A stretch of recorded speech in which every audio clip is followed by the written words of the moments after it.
తల్లిదండ్రులారా, మీ పిల్లలు చిన్నప్పటి నుంచి ప్రార్థనలోనే పెంచుతున్నా సరిగ్గా ఉండలేదని దుఃఖపడుతున్నారా? మీ దుఃఖం కరెక్టే, కానీ ఒక్క మాట మాత్రం ఖచ్చితంగా చెప్పాలి.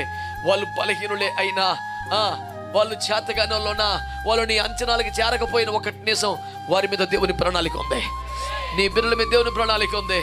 ఇంటికి పోయి వారి మీద చేతులేసి ప్రార్థన చేయి, వారి కోసం చేతులెత్తి మొరపెట్టు. ప్రభా, ఇంకా పిల్లల కొరకు ఎదురు చూస్తే వారు దేవునికి మాట ఇవ్వండి. ప్రభా, నువ్వు నన్ను జ్ఞాపకం చేసుకుంటే నాకు సంతానాన్ని ఇస్తే, ఒకవేళ నాకు ఇచ్చిన బిడ్డలను ప్రభా ఇప్పుడు ప్రార్థన చేస్తున్నాను, వీళ్ళు నీ సంకల్పంలో పుట్టిన వారే, నీ ఏర్పాట్లో పుట్టిన వారే, మన్నాలో పెరుగుతున్న వారే, ఈ చలమలో పెరుగుతున్న వారే, మేఘపు నీడలో ఉన్నారు, దోత వెనక ఉన్నారు, వాగ్దాన దేశానికి వెళ్తున్నారు.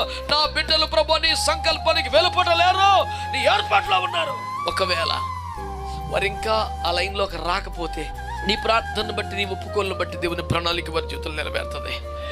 వాళ్ళ కోసం ప్రార్థన చేయి. ఆమేన్.